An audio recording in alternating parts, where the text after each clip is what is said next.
Hi, everybody. I'm Rick DiClemente with Astrology Unplugged. Welcome to another episode. Tonight's subject will be about significant females, good, bad, and ugly, in terms of what they've done.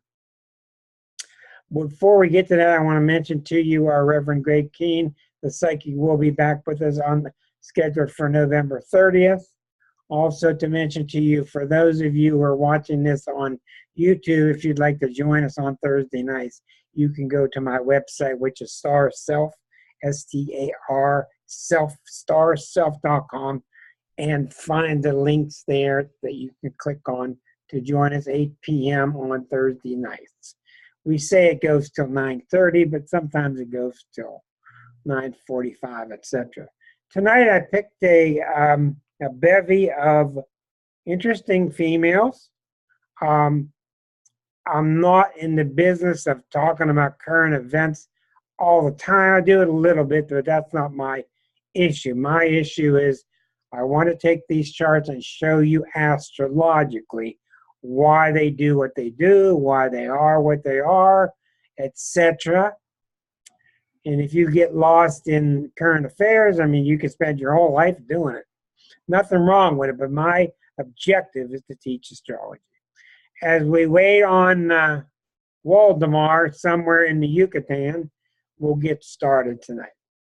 I thought it'd be appropriate tonight to show you these 8 females and to end the whole thing with this guy named Harvey Weinstein. Because I think that even though he's not a female, he's very significant in the awakening of the feminine. And what I have learned about the awakening of the feminine and things like that happening at the collective level, those things, and I don't know much about eclipses, but those kind of shifts happen from eclipses. I followed these things a long time. I got a whole lot of I don't know sticking out of my bubble up here. They're very hard to figure out.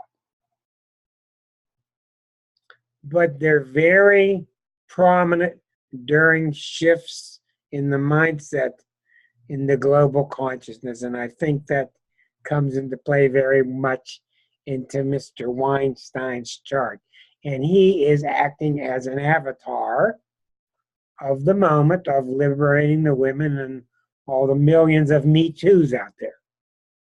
So we'll get to that. We'll talk about that. Welcome, Marta. And I'll change your name to Marta. Put your camera on whenever you like. And Eris is coming into the picture. This is from Erica. Yeah, absolutely no doubt. There's no doubt that Eris is really, really big right now. But we have so much happening now, it's hard to separate what's Uranus doing, what's Neptune doing, what Saturn is doing, what the ever-present Pluto is doing, what Eris is doing, the age of Aquarius, all these things. So it's a happening time. And everybody, every once in a while, I want you to stop and tip your hat to Marilyn for her wonderful hat that she's got on tonight. We will get started with the most interesting, I think, of the bunch at the moment, and her name is Curie Roem. And I think she really tops the list right now because, thank you, John, for that suggestion. Danica is the woman who has become the first elected delegate, is that the right word? In the state of Virginia. And I was thinking about this first transgender person in the legislature in American history. I was thinking about this, and I don't want to get political about this, but I was looking at her chart, and you'll see it here in a moment. But I got to tell you, when you're a male, you have one part of your body that's awful darn valuable to yourself. And it's not your nose. And for you to voluntarily do away with it, you got to really have strong feelings about the other. Now, I'm not going to judge anybody going through a sex change. I'm just not going to do it. All I can say, in my opinion, is you must really want it. I don't know. I don't understand it. But I give her all the rights and I talk about her as a she. And that's what I'll do tonight. Now, she's got a fascinating chart, and I can see a lot of whys, but you got to not fall in this trap. A lot of beginners and novices say to me, what makes a person gay in the chart? Why do they go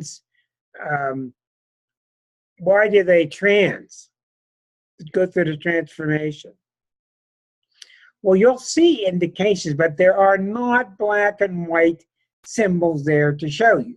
But you're going to see pretty clearly what caused it in the chart. This is who she is. Let's get to that chart. Now take a look at this Curie Roem of Virgo. Of all people, Virgos don't go away from the norm. Virgo is one of the most allegiance-oriented signs. They do what they should. They're very earthbound.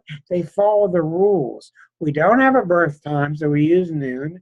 And she's, I didn't have the exact city, so I knew she was born in Prince William County in Virginia. So we got her pretty close here, approximated. The first thing you notice here is her moon bucket pattern. Okay, all the planets are together here, and the moon is by itself. Now, I don't care if the moon's in Pisces. What's primary is the moon itself is accentuated. I'm going to keep harping on and showing you how strong a planet is at the handle of a bucket pattern. The fact that the moon is in Pisces is secondary. Yes, she's born during a full moon. Could even be an eclipse. I didn't check to see. You can see there is a grand cross with Sun, Moon, Uranus, Mars, and Chiron. Now, I will tell you, I don't know how to say this carefully enough. It only takes one planet, any Saturn, Uranus, Mercury, Venus. It only takes one planet in a person's chart, in my wealth of experience, to have one planet in Gemini for that person to go off the rails and start experimenting with things that other people don't experiment with. Now, I'm telling you, it just takes one planet. You can have 5 planets in Taurus, 1 planet in Gemini. That's enough to do it. That's how strong that is, that Chiron and Gemini she has. And what that means is Gemini planets are feverish about exploring. Well, what about this? Well, what if we did that? Ooh, isn't that neat? Look at that. Isn't that neat? And they can be known as cold and non-thinking and non-feeling, and those things are secondary. That's not their intention. Their intention is, it's a neat idea. Let's try it. Now, I'm not going to label this Danica with that completely, but that's one factor here that has to be given strong consideration. Your Chiron placement cannot be overemphasized. It's really a big deal, okay? Whether it represents your wound or not, or represents your path, your Chiron placement is not to be joked about.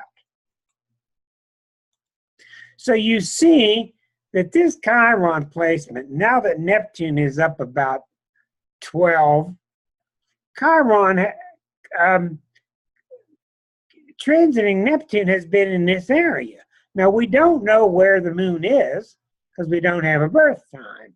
That moon could be anywhere from 4 degrees to about 16, but Neptune's been around that moon. And boy, this kind of sex change, transgender, seems awful Neptunian to me. And remember that while Neptune was hitting that moon, it was squaring that Chiron and Gemini. And if any planet says, who cares, do what you want, that's Neptune. Gemini planets, who cares, do what you want. 3 planets in Sag, Uranus, Mars, Neptune. Who cares, do what you want. So it's overriding that uptightness that's usually present with a Virgo, even with a Mercury in Virgo. Now remember, these are made up angles because we don't have a birth time. But we do have an angular Mercury, which is very strong, and an angular Mercury is going to give this person even more Gemini qualities because Mercury is the ruler of Gemini. Okay, the Venus in Libra is very pleasant, very permeable, very malleable. Two, what do I got to say to you about two strong planets in Scorpio? The thing about Scorpio planets, signs, Scorpios love to go down the dark alley. They love to challenge. I'm going down there. You got a taboo? Good, I'm going. That's Scorpio energy. They're defiant. Now, I'm not saying that's what this person's motivation is, but I'm describing each of the tools. You got a lot of Gemini, you got a lot of Sag, you got a couple of Scorpios in there. This person is really going off the rails in terms of a typical Virgo. Now, if you look closer at this lady, you're going to find the Virgo. You're going to find the caring and the purity. It's going to be there. What caused the change? Why is this person being so much in the spotlight now? The first. That comes in with the harmonic charts. The natal chart is not going to show you these things. The natal chart's not important enough, especially with the sixth harmonic, which is the life purpose. Let's go back to the chart. Okay, I cannot overemphasize how powerful Mars and Uranus 4 degrees away in Sag. Mars, Uranus is, I'm going to do what I want. Woo! Watch me, I'm on one ski. I'm doing it all. No hands, Mom. It's a wild combination. In Sagittarius, it's even wilder. So a lot of what goes on with this person, I think, in the beginning, is Sagittarius wants to try everything. I've had so many in my office come to me, and the parents say, well, can you talk this kid into picking a major and sticking with it? No, I can't. It's not Sagittarian. I ask Sagittarius, what do you want to do? Travel. Where do you want to go? I don't care if you want to go. What are you reading? I don't know. Anything. I just read anything. That's sad. They're burning need to just try this. Go here. Go do that. It's the act of expanding itself. And no, you're not going to hold this person back with Mars, Uranus together in Sag. And a lot of the ways this person is going to deal with all the flack they're going to get, especially with Venus in Libra. You know her Venus in Libra doesn't like this. But she's going to let it roll off her back.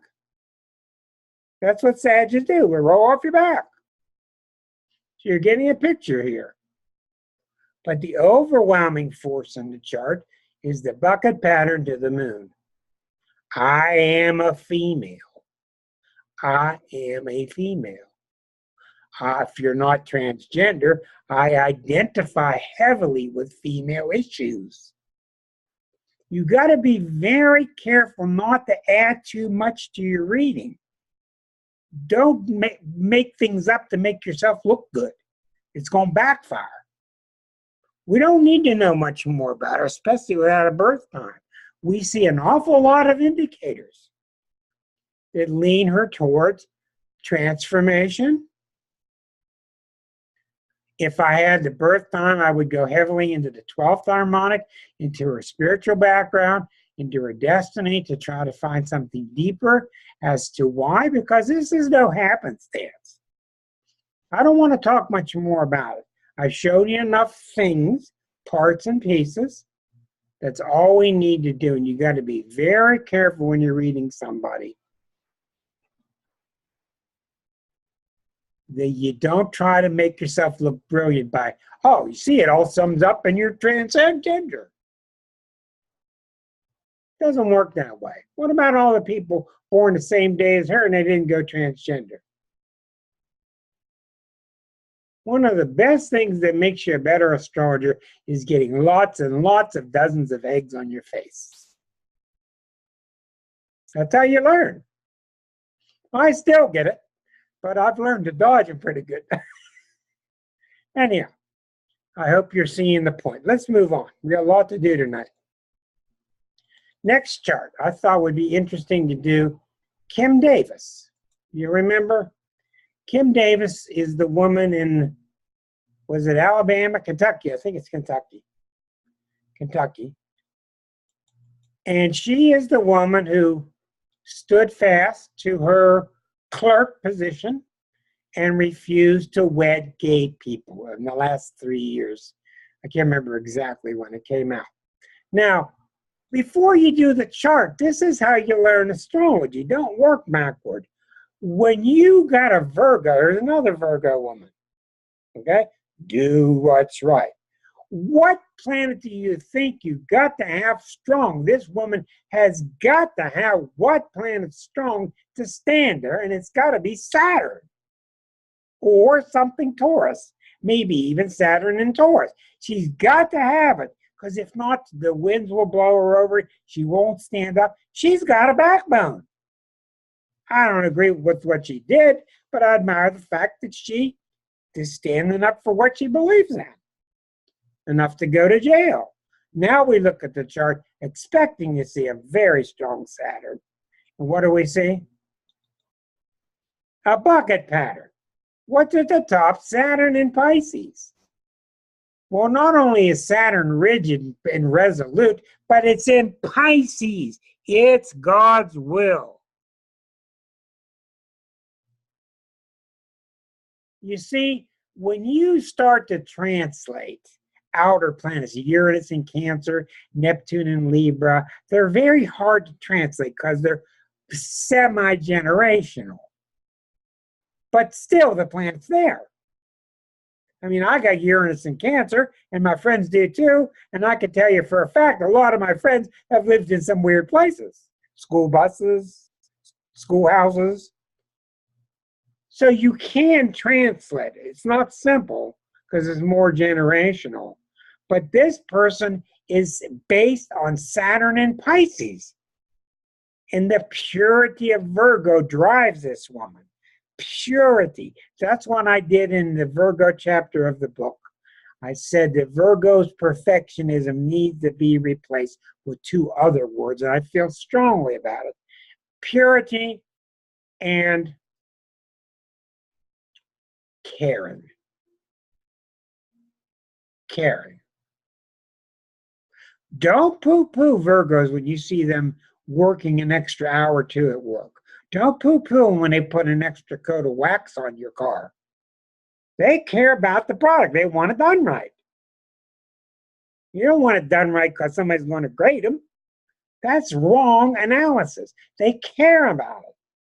That's one reason they have pure complexions. Almost all of them have pure complexions because they really want their life to be unstained. And to that woman, she believes that gay people getting married is a stain. She's taken the Bible very rigidly. Whatever, that's her opinion.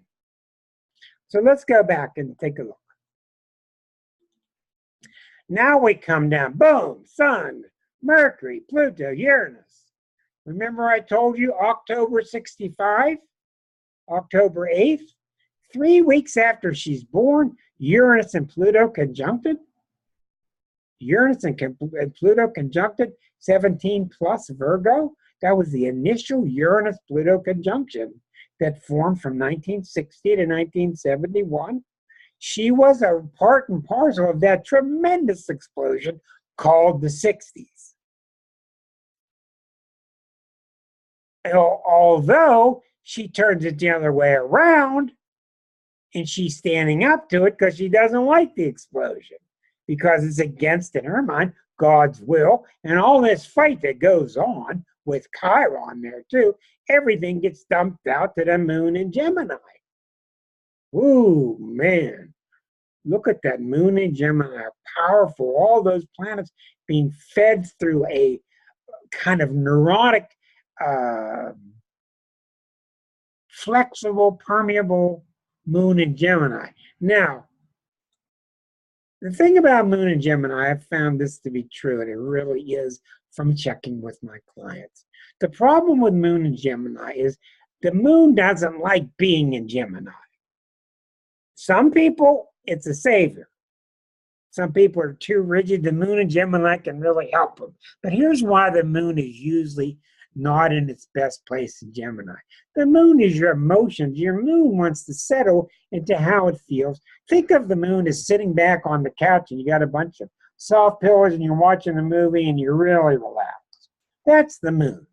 Well, when it's in Gemini, you got something underneath you and you got to move and you're twisting and you're never rested. You keep changing. Well, what I tell people with Moon and Gemini, and this has seemed to work an awful lot.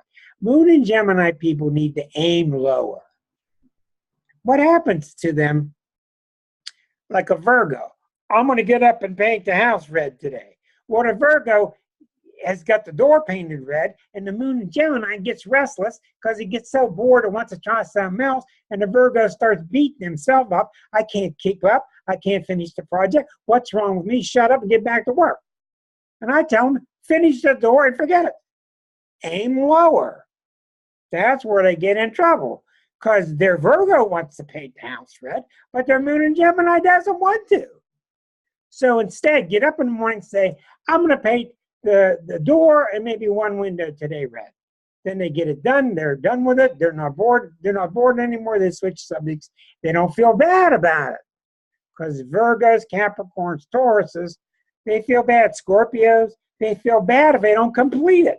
They feel like they're a coward. They're a slacker. They're not getting any work done.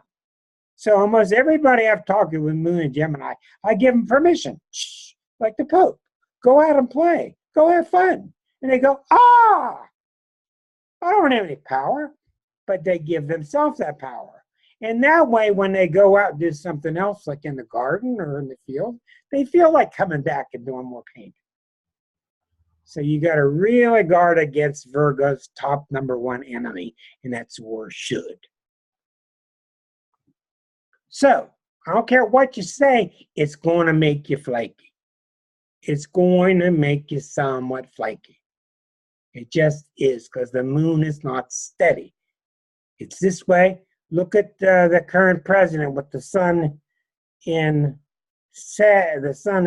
Gemini and the Moon in Sag.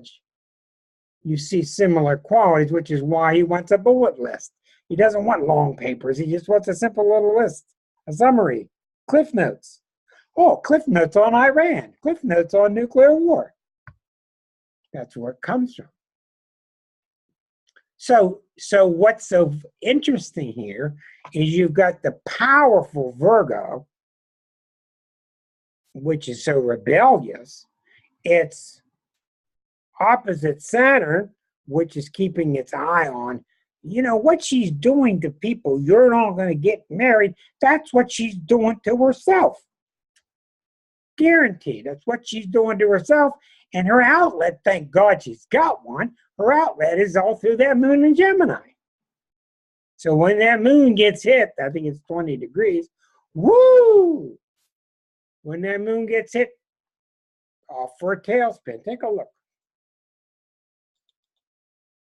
We have a birth time of 9:45. 12. Well, where has Chiron been lately? Where has Chiron been lately? 12 degrees of Pisces. Neptune has been sitting right on that Saturn. Neptune is sitting on the critical planet in the chart. Slow moving. Nobody notices Neptune right here. Crawling along all these years. And what you saw her stand up for was when Neptune got close to this. But now that Neptune's on Saturn, you know what's happening inside of her? Inside, she's starting to say, well, maybe I've been a little bit too rigid. Because Neptune is, in essence, the voice of God. The voice of God has nothing rigid about it. I need to back off. I need to be a little more gray. That's the #1 lesson for Virgos. It's not black and white. There's a lot of grays. So you can expect to see this woman start to soften her stance, or else she's going to suffer, probably physically. The knees, the bones, the teeth, and then it's going to get to their Chiron. So I think what you're going to see with her, and this is really going out on a limb, but it's an educated guess. I think you're going to start to see, if her ego isn't too big, she's going to start saying to people, we've been too rigid about these things. We need to take another look. We need to soften our stance. Because inside of her, what's happening is she can't grow anymore unless she does that. That Saturn has become too militaristic inside herself. But isn't it fascinating to see how these things work? These are the real dynamics of people. I could go back into the chart and show you more, but you see the main part.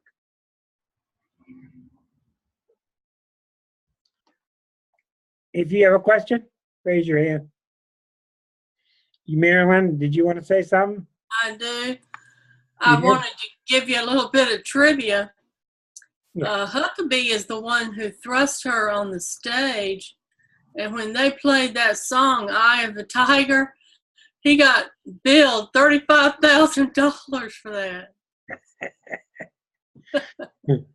Well, you're going to see, you have to take these planets literally and figuratively. They're very powerful energies, and they always win. They always win, especially Neptune and Pluto. They're big boys. They always win. And you might try to trick them, but you're not going to. Neptune is going to find its way through this woman. Now, the alternative. If she doesn't allow the Neptune through to start softening her Saturn stance, something's going to happen to her. Her stance is going to start to, like the Wicked Witch, it's going to start to melt. These things are very figurative. So she'll be unable to take her stance, meaning she could start having trouble in her bones and she can't stand, meaning her job, something has withered her job away. Do you see how it works? It's very literal, and it's so critical that it's the most important thing. It's the most important thing. I'm not trying to guess the outcome of what the planet's going to do. I was going to tell you a story. Let me see if I can manage this story. I better save that one. It's kind of delicate. Let me think about that one. Talk about the timing of planets. So let's take another visit here for a minute. So we see that what really pushed her out on the stage was the Neptune coming closer, because it was public, 10th house job, 11th house associations. That's why she was so public, and eclipses probably hit this too. I would also think that Uranus going into Aries, as Uranus entered Aries, had a lot to do with getting her going too. I don't know. Okay, let's move on. Other charts. Now, I want to tell you about Jane Fonda. Okay. Not that I'm a Jane Fonda fan, but I wanted to look up something. It was really intriguing. Now, I told you all along, there's nothing more important than planets on angles. And when you see this chart, throw everything away, look at Jupiter, Pluto. That's how important it is. I don't care what sign it's in. That's secondary. Jupiter, Pluto. What does Arroyo say about Jupiter, Pluto? Jupiter, Pluto is about power struggles. It's about power struggles. Wanting them, hating them, loving them, always having them. And Sagittarius, to begin with, they like to fight anyway. They call it fun. All right. Well, you see what she did when she became Hanoi Jane in 1972. And she did really questionable things, hanging out with the North Vietnamese and calling the U.S. a lot of things. And she could have even caused some U.S. soldiers to die. I mean, she did some really damaging things to her career that stick with her to this day. Notice here the moon is in Leo. Were you going to argue with a Sagittarian with Venus in Sag and a moon in Leo? This is a fiery woman. Okay, but what I wanted to point out to you is this. Notice here the Chiron is at Gemini again. The Saturn opposite Neptune. But what was interesting is this. I just picked the date of July 1st. I'm going to take you back to July 1st of 1972 and put that on the outer circle and show you how this works. All right. What was going on? I'm just going to pick July the 10th, 72. All right.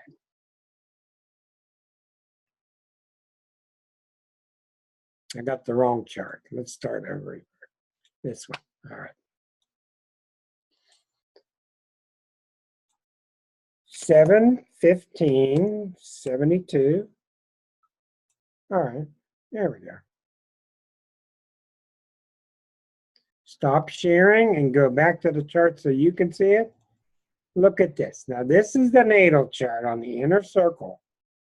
Remember, 1972 is only 7 years after the conjunction of Uranus and Pluto in October of 65.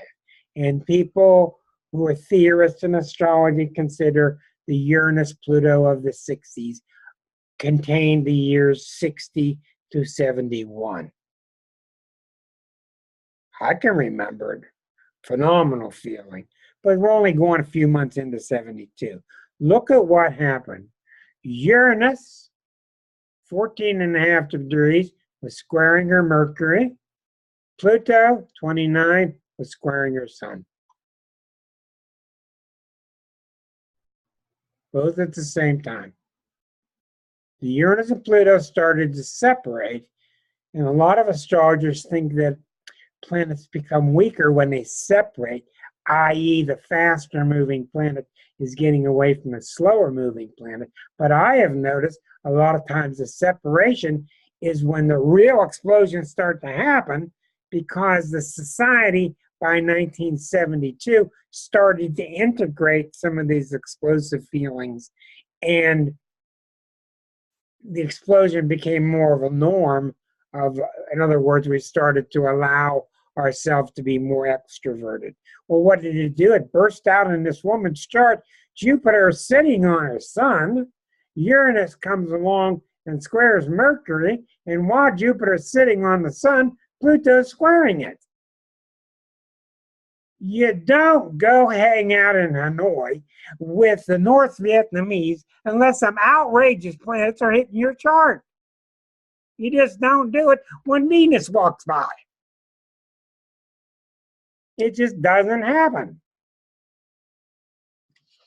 When I look back at Arroyo's chart, and he wrote the phenomenal book, maybe one of the best ever on astrology, called Karman Transformation, Pluto was going over his angle. It was going over his descendant, over his Neptune. It was going over his Sun in the 7th house of counseling. Pluto was going over. That's why he dug deep. It moved on. Years later, Saturn came over, and he wrote the most depressing book in history. Don't be an astrologer. No one's going to respect you. There aren't any standards, and everybody's just making things up, and you can't get any respect. And it was a terribly depressing book for astrologers, and it knocked him back. People make their move when the big planet comes over.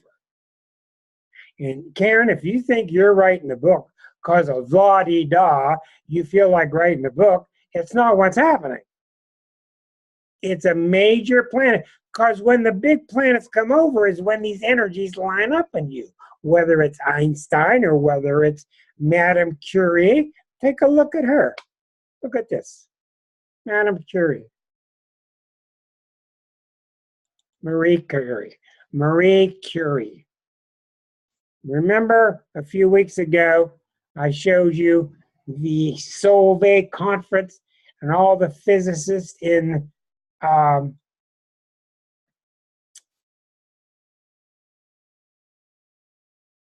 in the Solvay conference, 1927 in Belgium.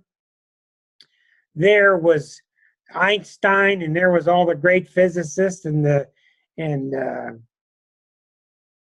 all the great ones that split the atom and start talking about quantum mechanics and the father of quantum mechanics. And right in the middle is one woman standing there, and that was Marie Curie. And Marie Curie came up with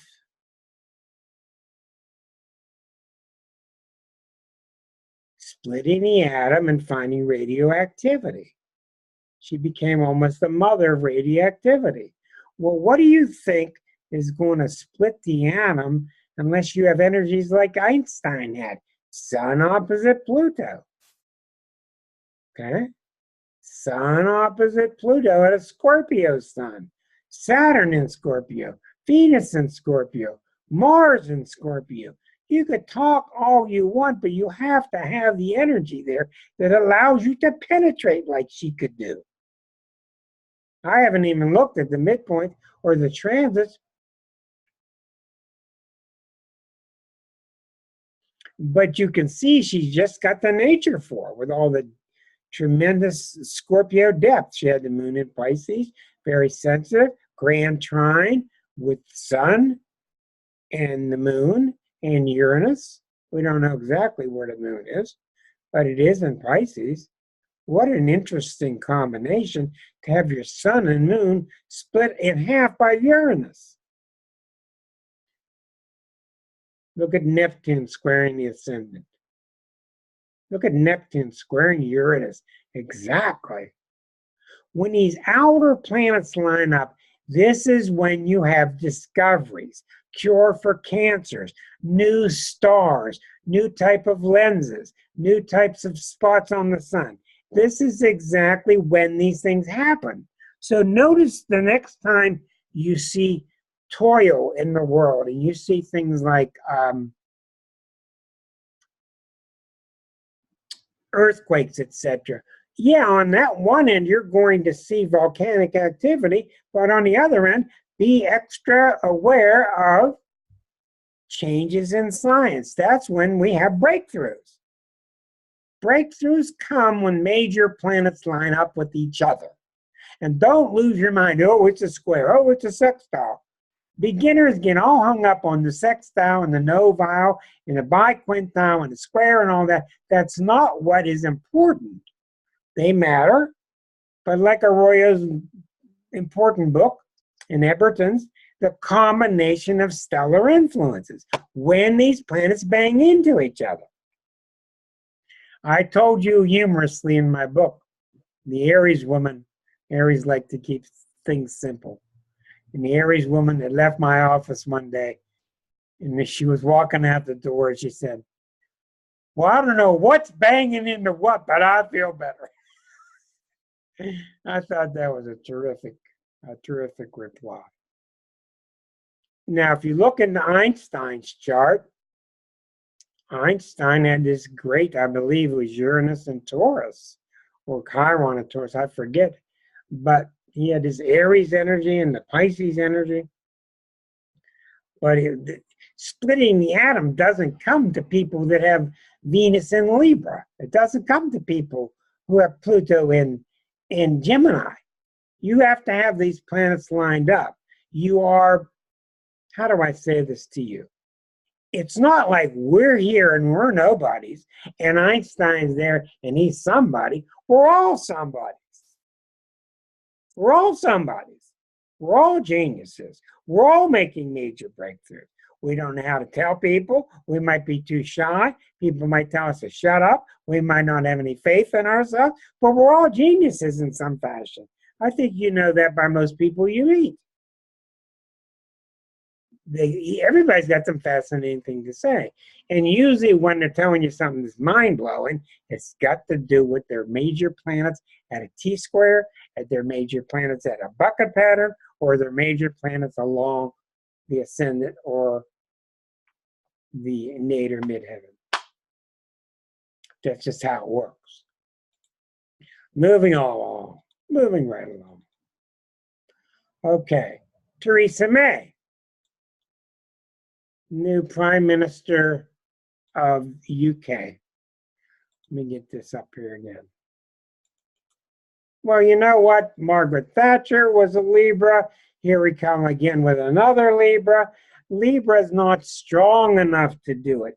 Libra is very well suited for it, but having these 3 planets in Leo really, really helps this woman.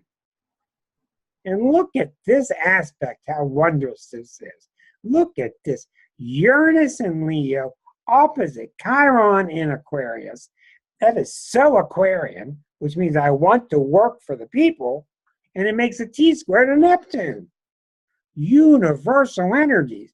This is not a typical Libra. A typical Libra is not concerned, like Timothy Leary was, about the exonosphere, whatever you want to call it. They're not interested in any sphere except for the social sphere, under the clouds.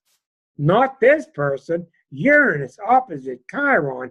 These people have a very strong vested interest in helping others in the environment. This is almost fanatical, and you specialize in how close is the orb. 612, 632. This is very powerful. The square over here is not very powerful because the tension's at 6 and this is out of sign, but it's still sending its energy to Neptune, and the Neptune's in the 11th house.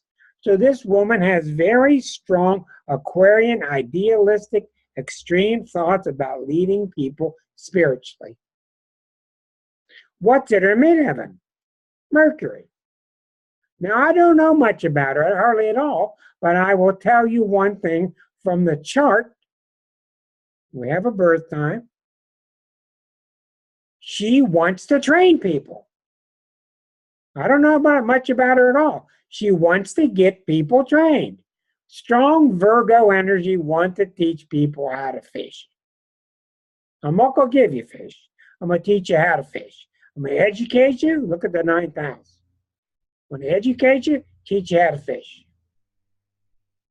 This is a driving, a subconscious, a resolute dedication to God. But what is the main thing we see in the chart? Mars is by itself. Look at Mars, how strong Mars is. And Mars is in Pisces. So, the Mars is not cool in Pisces because it's like Mars-Neptune. Mars in Pisces waters down your impulse, your drive, your male energy.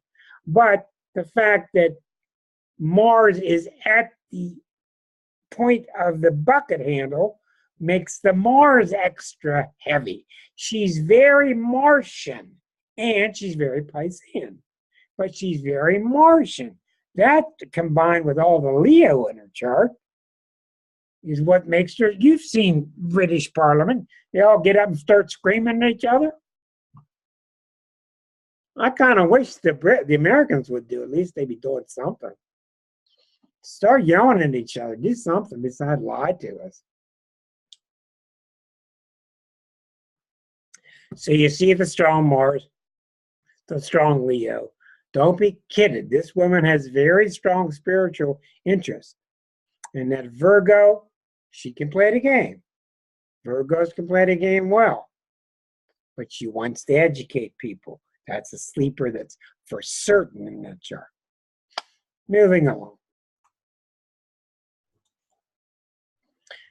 Just cross the border into Germany. Angela Merkel. Some are claiming that she's one of the new leaders of the world. I don't know. Leader in Germany. Well, first of all, when you're going to have a strong Cancer, almost always the Cancer is strong because the sun is above the horizon. Sunrise, noon, sun is starting to set. Born at 1 o'clock. I'm sorry, born at 6 p.m. Powerful Neptune right at the midheaven. Okay, this takes a Cancer out of their relatively small, safe world and makes them want to go out and to serve God's purpose. This person has a very strong spiritual calling. She may not show it because the Saturn's so prominent, but this Neptune is the most powerful planet in the chart, except perhaps the moon. Why? Because she's a Cancer, and the Cancers are ruled by the moon. The moon placement for any Cancer is almost like their second sun sign. So the moon in Aquarius is very strong, and it's opposite Pluto. So she's very passionate. We were talking about solar directions last week. Look at the moon at 15. Look at Pluto at 23. I will guarantee you, if you got to talk to her, subtract the degrees.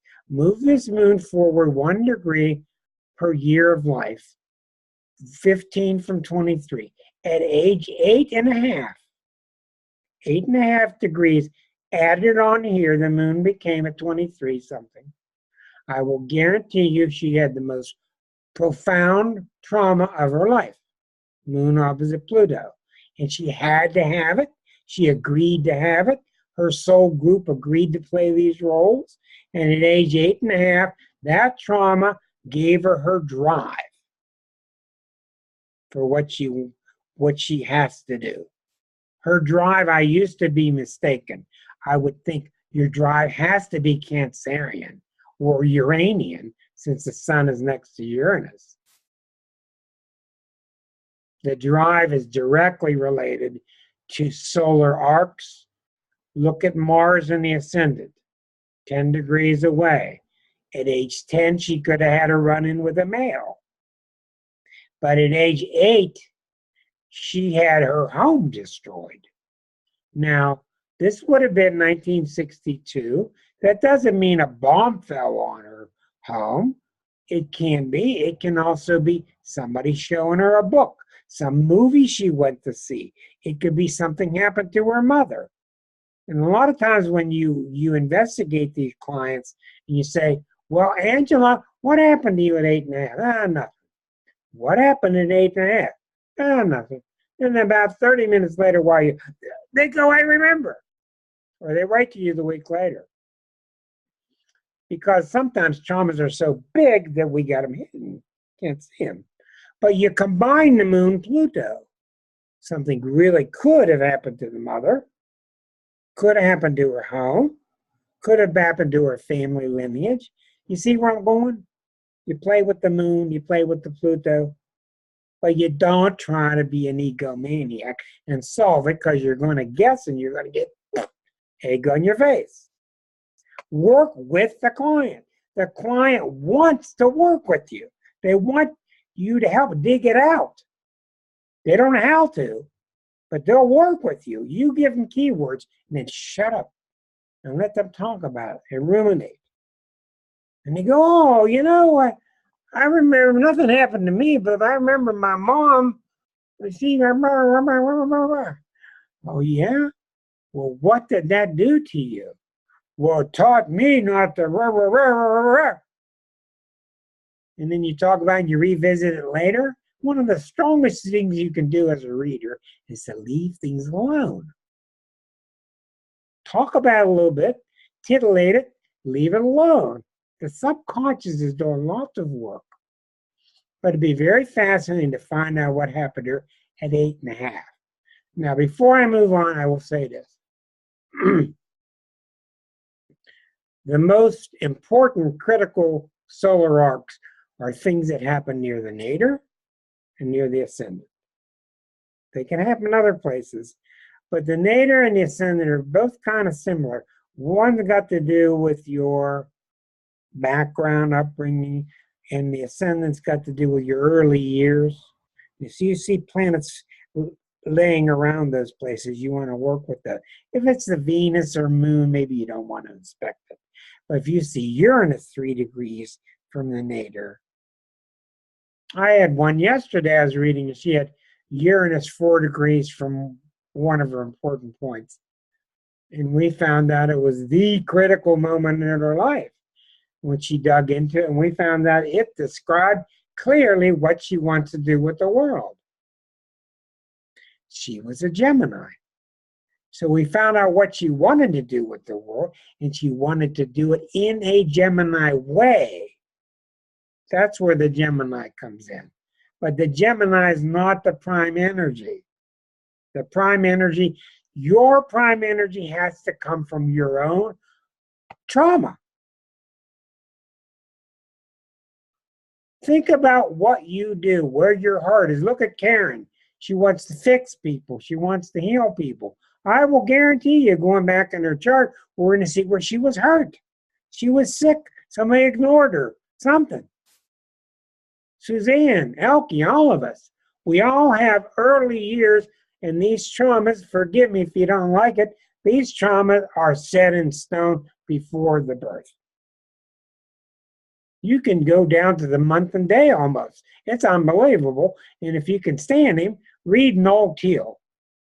T-Y-L. This guy is the master of solar arcs, where you move things 1 degree per year of life. He can sit there with a tape recorder and just say, well, you were 6.5 and this happened, and 12.5 you went there, and 14.5 you went there, and 16 you did this. And he could just go down the list. He's just unbelievable. But I say, so what? What does it mean? So I'm telling you, what happened to Merkel at 8.5 is what drives her. Okay, let's move on. Gloria Steinham, an Aries. She's an oldie but goodie, but I really had to bring her up just because she's 80-something now, and she's such a pioneer. She's 83. 83, she's in Aries. I saw her the other day on TV with Jane Fonda. 83, and she's completing her Uranus return now. So where's Uranus? Here's Uranus at 26. Here's Uranus at 25.5. She's going through her Uranus return now. 84 years of this planet going all the way around and returning. And what that means when it returns is you're done. You can keep on working, but you're done. You've accomplished your mission. And what was her mission? Her mission largely was the Aries mission. And she sure didn't back down to anybody. And she was one of the originals to stand up for women's rights in the 60s and onward. Look at the T-square. 26, 20, 22. Uranus, Jupiter. Uranus, Jupiter. This is a firecracker. This is a hellraiser right there. And that energy, where you want a hellraiser planet to dump out, how about you dump it out with Pluto? Woo! This is indicative of not just her explosiveness. This is indicative of the role she played. She planted a plutonian bomb in society that upset the apple cart. What do you talk about? Cancer energies. Mama, go to the kitchen and make some food for everybody and follow the role that's provided for you. She said, BS, no way. She planted a plutonian bomb. So you could look into her harmonics, especially the 6th, and you can see her purpose. Look at Saturn at the bottom. So much for you people that want to poo-poo and throw curses around because of Saturn. If your Saturn, I'm going to minimize this, your Saturn is the most important planet in your chart. Period. Without Saturn, you don't have any ground. You can't integrate. You can't, yeah, it can be a pain in the butt, but you can't grip. You can't get your stance. This is why she was so rooted, with Saturn at the bottom next to Venus. Saturn next to Venus at the very bottom of the chart. The bottom of the chart is where you came from. Where do you stand? Where you're going to. That's why when people have transits over the bottom of the chart, they go see astrologers because they're losing their stance and all the marble's breaking and all the cement is breaking and it's time for them to build a new baseline, a new home, a new center, because you're going to be standing on it. And so you don't mess with the cement guys out there when they're pouring the base. Just because you want to see the top, you let the cement guys do their work, because everything relies on how strong that base is. So that's why transits over the nadir are so critical. People don't like them because nothing exciting happens. Well, it is exciting, and that's when the kids move back in with you, or the parents move in with the kids, and you have to solve all these age-old problems with the family, and one person's going on hospice. I mean, you're redefining your roots. So in her chart, we see very strongly rooted in the past. Look at the Chiron and Gemini once again. What made her fight for women? What, it isn't these masculine energies. What made her fight for women? I think it's the moon in Leo. Because the moon in Leo is up there square to that ascendant, and that moon in Leo says, I'm female and I'm proud. It says, I'm female and I'm proud. Plus, she's an Aries. You're not going to back her down. Let's move on. Intriguing. About Malala Yousafzai from Pakistan. Shot in the head with a bullet.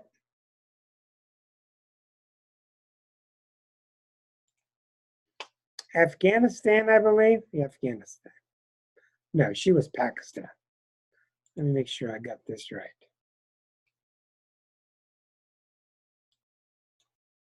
I did a complete article on Malala several years ago. If you would like to read in depth about her, here is the link to that article.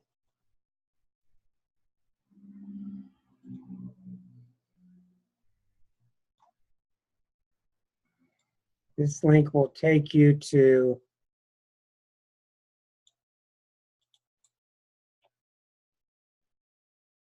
okay, there is the link at starself.com/Nobel-laureate-Yousafzai. Yousafzai. If you click on that link, you will get the complete in-depth article I wrote about her, where she was featured. Now,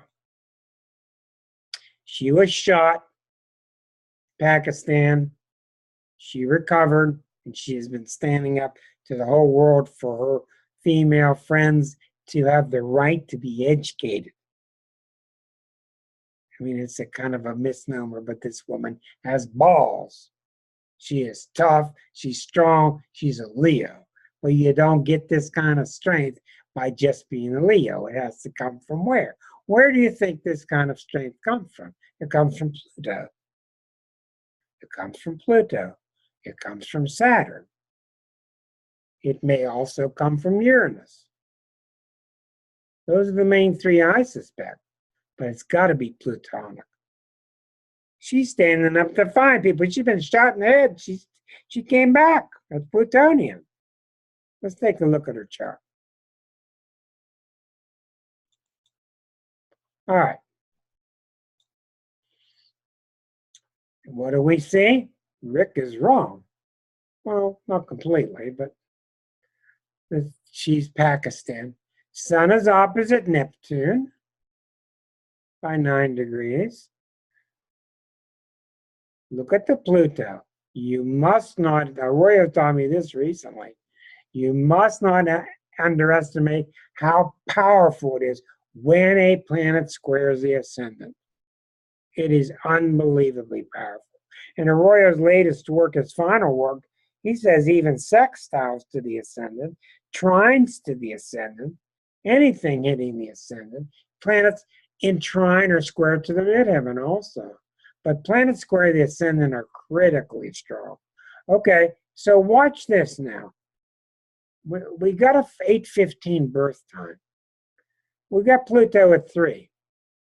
Ascendants at 27, 28. If we back this Pluto up, there are two things we look for. Pluto, 7, H10. H10, that Pluto crossed that Scorpio as descendant. I'm sorry, the Scorpio nadir. H10, something really big happened to her. Secondly, if we go back to 27 degrees, it squared the ascendant. 27 is H5. You bring this Pluto back to 27, it squares the ascendant at H5. So you got H5, you got H10. So you can work with the age that she got shot, and you will find it. And that's why so many times you look in the natal chart and you got shot and nothing is in the natal chart. Well, it's not always in the natal chart. A lot of times it's in the directions, the progressions, especially the harmonics. What makes her so tough? Look at that. Look at that. I'm not only going to stand, I'm going to tell you. Saturn in Aries. You ever heard her speak? Look at the bucket. It's almost a perfect bucket. And it's all hanging from Saturn in Aries, which is really considered a 9th house. This is a 9th house Saturn. I'm going to stand tall and teach the world. Follow me. Follow me, girls. We're going to get an education. This is tough. Tough, tough, tough. Oh, but she got a little moon in Libra. She can't do much. Oh, yeah. A little moon in Libra, a little Mars in Libra. Got to put it all together in this grand cross. Saturn, look at that square. Saturn, Sun. This is the most incorrect translation you'll ever see in astrology.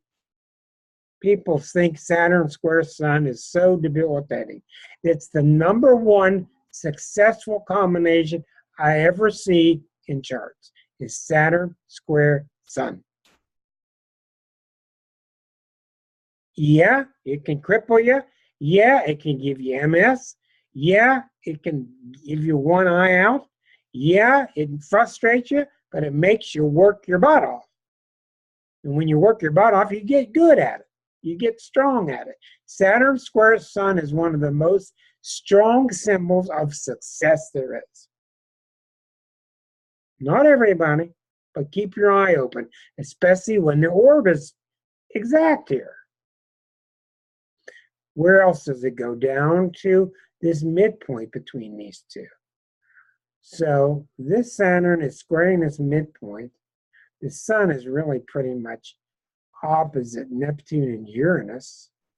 But this is all about the Saturn in Aries bucket pattern.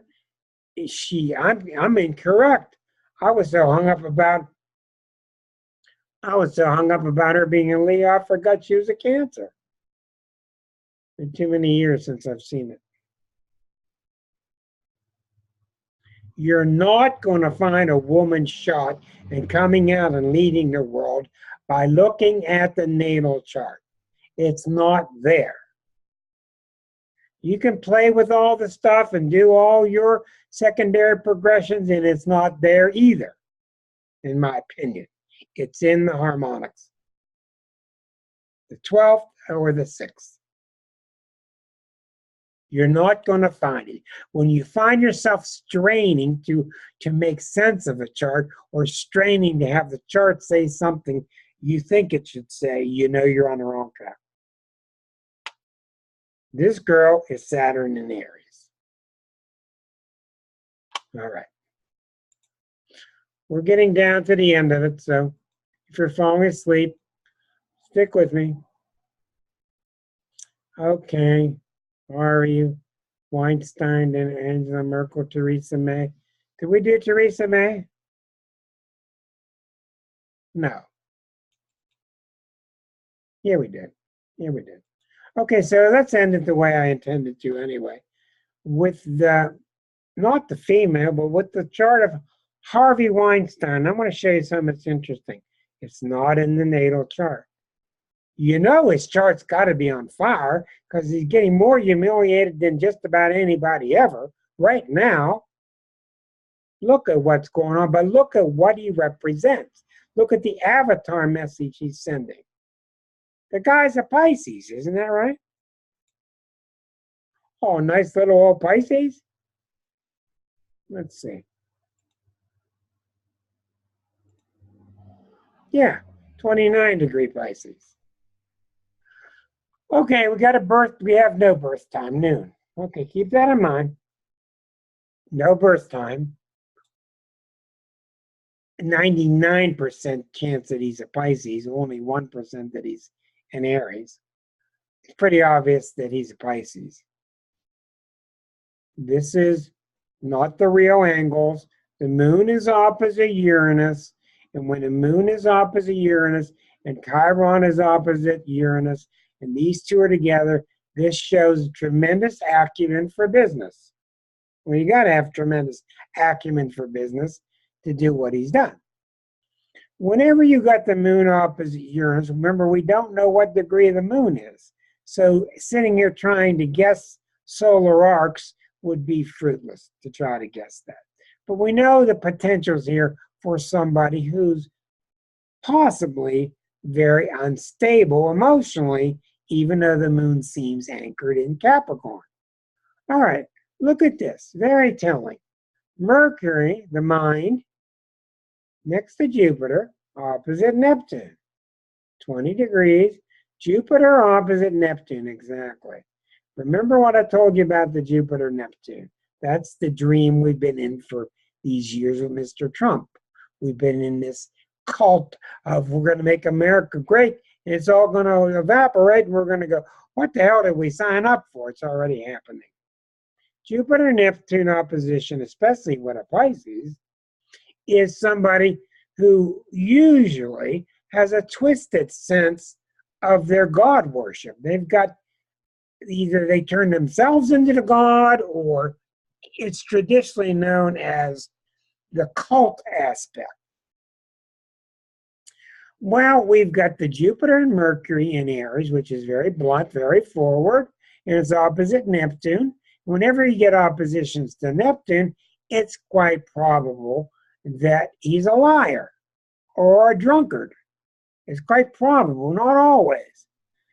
But the possibilities go way up that he's not truth teller. You got the Saturn at 12. You got the Mercury at 17. So you pretty much have a Jupiter Mercury opposite a Saturn Neptune. We don't know where that moon is. Okay, we got Venus in Pisces, which is very nice. But why is this chart on fire now?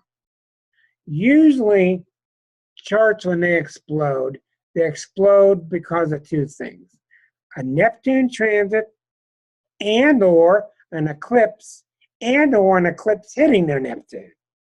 If you don't want your dirty laundry shown, go hide somewhere when some eclipse gets near your Neptune, because it's going to get shown. If an eclipse hits a person's Neptune and rumors start coming out, 99% chance it's true, because the light is shining on the stuff that you're trying to hide. So if we go back there, we see what's going on with all his great secrets. And he's got these spies working for him, paying off these people to keep his little sexcapades going on. And meanwhile, all these women are coming out of the woodwork. So he's being an avatar of part of this feminine movement. He's helping the feminine movement. He's one of the main thrusts behind this Me Too.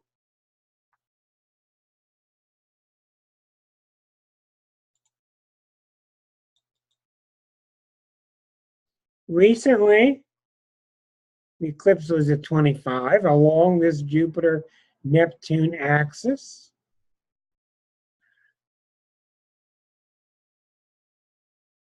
Pluto's at 17 now.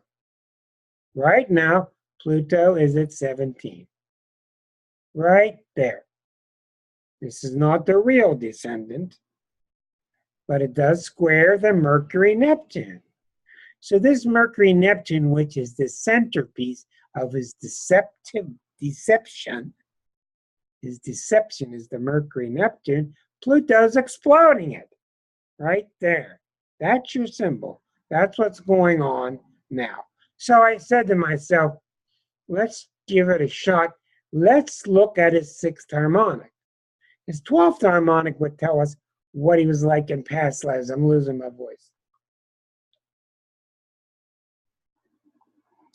The 12th harmonic would show more or less his past history. The 6th harmonic shows what his destiny is, what he's here to do. At least that's what I think. But you got to treat it gingerly. These things are not easy harmonics. So I did the 6th, and this is it. Remember, this is done with no birth time, but they still work. Look at Pluto opposite Mars. Look at the 3 sex planets, Mars, Venus, Pluto. Mars, Venus, Pluto. I've seen many people with these kind of combinations. It almost always results in some kind of domination. When Pluto is involved with the moon or Venus, Mars, it's almost always you never have an equal relationship. Almost always. That's the client. It's this way, this way. Somebody's dominating somebody. But you can see the power trip that's going on, and it's all being expressed through this Venus. Oh, I'm such a nice guy. Nice to meet you. And there's the wolf here in the background, the Pluto Mars. Look at the bucket pattern. Here's the sun in Pisces. Guess what, Mr. Sun in Pisces? Guess what, Mr. Weinstein? People can say what they want to, but Neptune is approaching your sun. There's nothing you can do about it. Neptune is about 2-3 years from hitting that sun. And when it does, you will be stripped naked in front of everybody to see who you really are, which is already happening. So if you look at his destiny, it may not be his conscious destiny, but his destiny is kind of to strip himself bare to show the ugliness of men.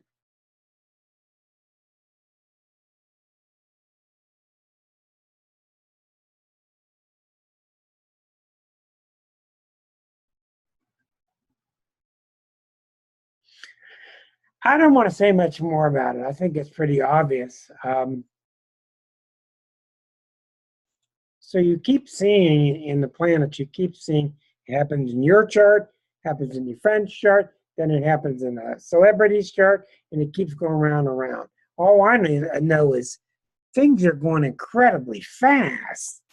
I'm going to say, let's all say goodbye to the YouTubers, and we'll have a little private discussion. Thanks for being with us. Join us next Thursday at 8 from us Unpluggers. Okay.